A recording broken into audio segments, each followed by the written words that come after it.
Hello friends, welcome back ஸ்பீன் news channel நண்பர்களே. இன்றைக்கி இந்த வீடியோவில் மிக அதிரடியான ஒரு ஜோதிட தாள்களை தான் இப்போ இந்த வீடியோவில் பார்க்க போகிறோம். மீனம் ராசிக்காரங்களுக்கு டிசம்பர் 8ஆம் தேதி இன்னையிலிருந்து ஒரு பயங்கரமான மாற்றமானது ஏற்பட போகுது. அதற்கு காரணம் என்ன அப்படின்னு பார்த்தீங்கன்னா, சமீபத்தில் வந்த பௌர்ணமி தான். சமீபத்தில் டிசம்பர் 4ஆம் தேதி கார்த்திகை பௌர்ணமியானது வந்தது. இந்த பௌர்ணமி சாதாரண பௌர்ணமி கிடையாது, ரொம்பவே சக்தி வாய்ந்த பௌர்ணமி. இந்த பௌர்ணமியில் கிரகங்களிடையே ஏற்படக்கூடிய மாற்றங்களால் ஒவ்வொரு ராசிக்காரங்களுக்கும் தலையெழுத்து மாறும். அப்படி மாறக்கூடிய அந்த தலையெழுத்தை இந்த வீடியோவில் மீனம் ராசிக்காரங்களுக்கு ஷேர் பண்ண போகிறேன்.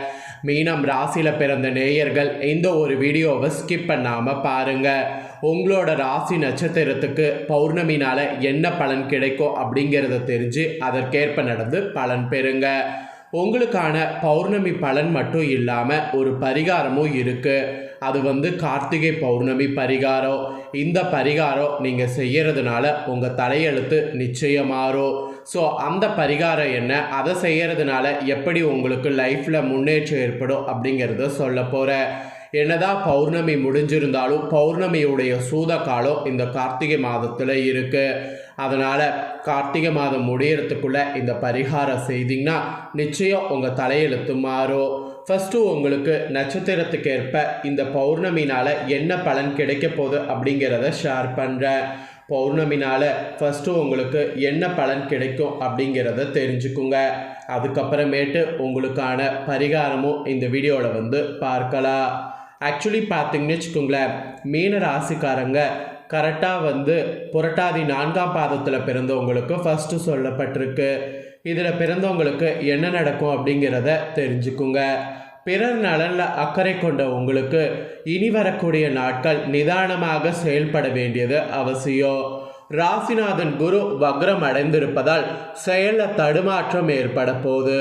நீங்கள் நினைப்பது ஒன்றாகவும் நடப்பது வேறாகவும் இருக்கும். இதற்கு முன்பிருந்த இயல்பு நிலை இப்போது இல்லாமல் போகும். வேலையில் பிரச்சனை கூட தலைக்கட்டும். அது மட்டும் இல்லாமல் வியாபாரத்தில் உங்களுடைய திட்டங்கள் இழுபறியாகும். அதே நேரத்தில் உங்கள் ராசிக்கு தன குடும்பதிபதியும் பாக்கியதிபதியுமான செவ்வாய் பாகிஸ்தானத்தில் ஆட்சியாக சஞ்சரிக்கிறார். ஸோ இதனால் எதிர்பார்த்த நன்மையானது கிடைக்கும். விஐபிகள் உங்களுக்கு உதவி புரிவாங்க. பெற்றோருடைய அன்பு ஆதரவு கிடைக்கும். உங்களுக்கு வழிகாட்டுவதற்கு நல்ல நண்பர்கள் இந்த நேரத்தில் உங்களோடு தோள் கொடுப்பாங்க. கடன் தொல்லை, வம்பு வழக்கு பிரச்சனைகள் என்றிருந்த நிலை அனைத்தும் மாறும்.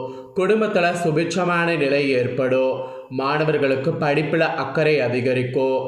கணவன் மனைவி இருவரும் இந்த நேரத்தில் ஒருவரை ஒருவர் அனுசரித்து செல்வதால் சங்கடம் உங்களை நெருங்காமல் போகும். சஸ்திரு ஜெயஸ்தானத்தில் சஞ்சரிக்கக்கூடிய கேது எல்லா நிலையிலையும் உங்களை பாதுகாப்பார். ஆரோக்கியத்தோடு தலை நிமிர்ந்து நடைபோட வைப்பார். ஸோ அதனால் நீங்கள் கவனமாக இருக்கிறது உங்கள் கையில் தான். மீனராசி புரட்டாதி 4ஆம் பாதத்தில் பிறந்தவங்களுக்கு இன்றிலிருந்து இனி வரக்கூடிய நாட்கள் இதற்கேற்ப நடந்துக்கணும் என்பது குறிப்பிடப்பட்டிருக்கு. நெக்ஸ்ட்டு பார்த்தீங்கன்னு வச்சுக்கோங்களேன், உத்திராடத்தில் பிறந்த மீனம் ராசிக்கு சொல்லப்பட்டிருக்கு. இதில் பிறந்தவங்களுக்கு என்னங்கிறத வாங்க பார்க்கலாம். நடப்பதெல்லாம் நன்மைக்கே என்ற எண்ணத்தோடு வாழக்கூடிய உங்களுக்கு கார்த்திகை பௌர்ணமி நாள் டிசம்பர் 8 இன்றிலிருந்து திட்டமிட்டு செயல்பட வேண்டியது அவசியம். விரயஸ்தானத்தில் சஞ்சரிக்கக்கூடிய சனி ராகு செலவுகளை அதிகரிப்பார். எதிர்பாராத செலவு தோன்றும். கையில் பணம் வருவதற்கு முன்னதாகவே செலவு காத்து கொண்டிருக்கும். அனைத்திலும் திட்டமிட்டு செயல்படுவது நல்லது. கையில் இருக்கக்கூடிய பணத்தை பூமி தங்கத்தின் மீது முதலீடு செய்வது நன்மை தரும்.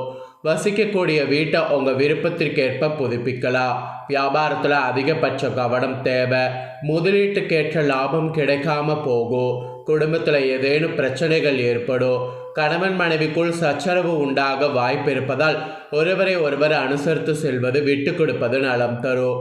சிலருக்கு திடீரென வாகன பழுதாகி செலவு ஏற்படும். ஏதேனும் ஒரு வகையில் கையில் இருக்கக்கூடிய பணம் கரையோ. புதிய இடம் வாங்குவது, வாகனம் வாங்குவது என்ற வகையில் செலவு தோன்றும்.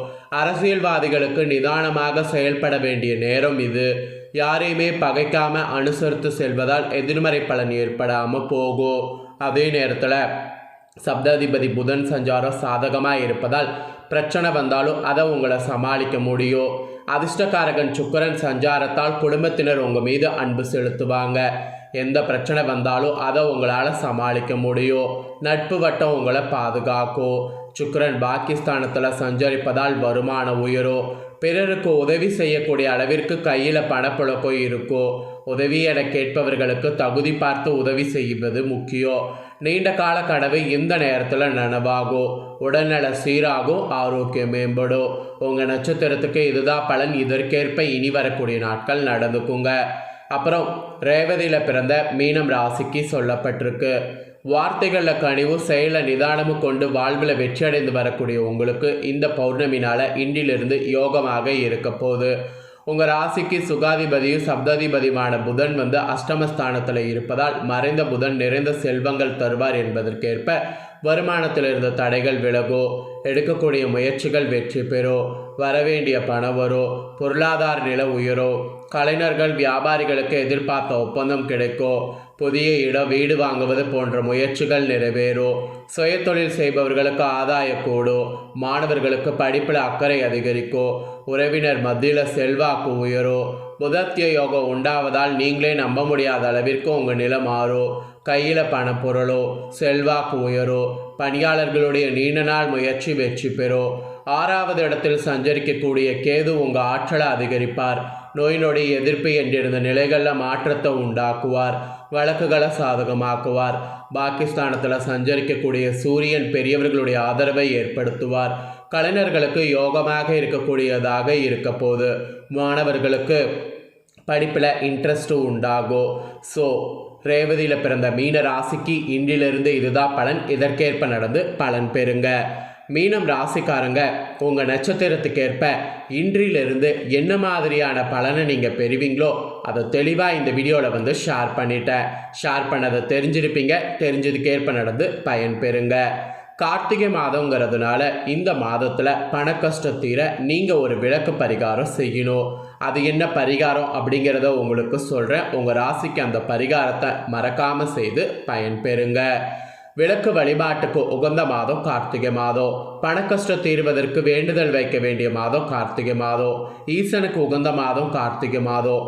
முருகனுக்கு முருக பக்தர்கள் மாலை அணிந்து கொள்ளக்கூடிய மாதம் கார்த்திகை மாதம். கார்த்திகை மாதம் அண்ணாமலையாருக்கு ஜோதி ஏற்றப்படும். கார்த்திகை மாதம் ஐயப்பனுக்கு மாலை போடப்படும். இந்த மாதிரி கார்த்திகை மாதத்தில் சிறப்புகளை அடுக்கி கொண்டே செல்லலாம். நல்ல மழையை கொடுக்கக்கூடிய காலம் கார்த்திகை மாதம். இந்த கார்த்திகை மாதத்தில் பெய்யக்கூடிய மழை போல நம்ம வீட்டில் பணமழை பொழிய வேண்டும் என்றால் நிலைவாசலில் தீபம் ஏற்ற வேண்டும். அந்த தீபத்தில் இந்த பொருட்களை சேர்க்க வேண்டும். அதை தான் இந்த வீடியோவில் உங்களுக்கு சொல்ல போகிறேன். சில பேர் வீடுகளில் மார்கழி மாதத்தில் தான் நிலைவாசலில் தீபம் ஏற்றுவாங்க. ஆனால் கார்த்திகை முதல் நாள்லேருந்தே மாலை நேரத்தில் நிலைவாசலில் 2 மண் அகல் விளக்கு தீபம் ஏற்றி வைக்கணும். அது குடும்பத்திற்கு அத்தனை நல்லது. கார்த்திகை மாதம் முடிந்தால் காலை பிரம்ம முகூர்த்த நேரத்தில் ஏற்றலாம். ஆனால் கார்த்திகை மாதத்தில் மாலை 6 மணிக்கு தீபம் ஏற்றுவது ரொம்ப ரொம்ப நல்லது. 2 மண் அகல் விளக்குகள் எடுத்துக்கொள்ளுங்க. அதற்கு மஞ்சள் குங்குமம் பொட்டு வைத்து நல்லெண்ணெய் ஊற்றி கொள்ளுங்க. சாதாரண பஞ்சுத்திரி போட்டுக்கொள்ளுங்க. அப்புறம் நிலைவாசலில் சின்னதாக 2 தட்டு வைத்து அந்த தட்டுக்கு மேலே இந்த மண் அகல் விளக்கை வைத்து நிலைவாசலில் இருபுறமும் தீபங்களை அழகாக ஏற்றி வைங்க. முடிந்தால் அந்த விளக்குக்கு பக்கத்தில் ஒவ்வொரு பூ வைங்க. இன்னும் சிறப்பு. இந்த விளக்கை ஏற்றி வைத்து விட்டு உங்கள் வீட்டில் வறுமை என்னும் இருள் நீங்க வேண்டும் என்று பிரார்த்தனை வைங்க. வீட்டில் செல்வமழை பொழிய வேண்டும் என்று கிரகலட்சுமியோட குலதெய்வத்தோட மகாலட்சுமியோட வேண்டுதல் வைங்க. உங்கள் வீட்டுக்குள் அன்றாட பணம் வந்தவண்ணே இருக்கும். இந்த விளக்கில் நாம் போட வேண்டிய அற்புதமான 3 பொருள் இருக்குது. அதை இப்போ சொல்ல போகிறேன். 3மே மகாலட்சுமி வசி செய்யக்கூடிய வாசனை இருந்தது. ஏலக்காய், கிராம்பு, பச்சை கற்பூரம் இது 3ஐயும் ஒன்றாக சேர்த்து மிக்சியில் போட்டு கொரகொரப்பாக அரைத்து பொடி செய்து ஒரு டப்பாவில் போட்டு காற்று வெளியில் போகாமல் மூடி வைத்து விடுங்க. நிலைவாசலில் விளக்கேற்றினீங்க அல்லவா, அந்த எண்ணெயில் 2 அல்லது 3 சிட்டிகை இந்த பொடியை போட்டு தீபம் ஏற்றி பாருங்கள். இந்த வாசம் நல்ல தேவதைகளையும் மகாலட்சுமி வசி செய்து உங்கள் நிலைவாசலில் நிரந்தரமாக அமர வைக்கும். உங்கள் வீட்டிற்குள்ளேயே வறுமையே நெருங்கவே விடாது. அத்தனை அற்புதம் வாய்ந்த விளக்கு இது. இந்த 2 விளக்கு கார்த்திகை மாதம் முழுவதும் மாலை நேரத்தில் உங்கள் வீட்டு நிலைவாசலில் ஏற்றப்பட்டதுன்னா உங்கள் வீட்டில் நிச்சயம் பண கஷ்டம் நீங்கும் என்பது நம்பிக்கை. உங்கள் ராசிக்கு நம்பிக்கை இருந்தால் நீங்களும் ஏற்றி பாருங்கள். கார்த்திகை மாதம் முடிவதற்குள் உங்கள் குடும்பத்தில் நல்லது நடக்கும். அந்த அளவுக்கு சக்தி வாய்ந்த தீப வழிபாடு இது. தேவைப்படுறவங்க கண்டிப்பாக இதை ட்ரை பண்ணுங்கள். ஸோ ஆன்மீக ரீதியாகவும் பரிகாரம் உங்களுக்கு ஷேர் பண்ணது கண்டிப்பாக உங்களுக்கு ரொம்ப யூஸ்ஃபுல்லாக இருக்கும்னு சொல்லி நம்புகிறேன். ஸோ இந்த வீடியோவை இப்போ நீங்கள் பார்த்து முடிச்சுட்டு இதை உடனே லைக் பண்ணி உங்கள் ஃப்ரெண்ட்ஸ் ஃபேமிலிக்கு ஷேர் பண்ணுங்கள். உங்கள் ஃப்ரெண்ட்ஸ் ஃபேமிலியில் இருக்கிறவங்களும் வீடியோவை பார்க்கட்டும். அவங்களும் மீன ராசிக்காரங்களாக இருந்தாங்கன்னா இந்த தாள்களை தெரிஞ்சு இதற்கேற்ப நடந்து பலன் பெறட்டும். இதே போல் புதிய அப்டேட்டான நிறைய வீடியோ நம்ம சேனலில் போடப்படும். அதை எல்லாமே உடனுக்குடனே தெரிந்து கொள்ள மறக்காமல் நம்ம சேனலை சப்ஸ்கிரைப் பண்ணுங்கள். கூட பெல் பண்ண ப்ரெஸ் பண்ணுங்கள். அதை நீங்கள் பண்ணிட்டீங்கன்னா இனி நான் போகிற மற்ற அப்டேட்டான எல்லா வீடியோஸும் உடனுக்குடனே தெரிந்து கொள்ளலாம். சப்ஸ்கிரைப் பண்ணி பெல் பண்ண ப்ரெஸ் பண்ணுங்கள். நெக்ஸ்ட்டு இதே போல் சுவாரஸ்யமாக வேறு ஒரு வீடியோவில் உங்களை சந்திக்கிறேன். நன்றி, வணக்கம்.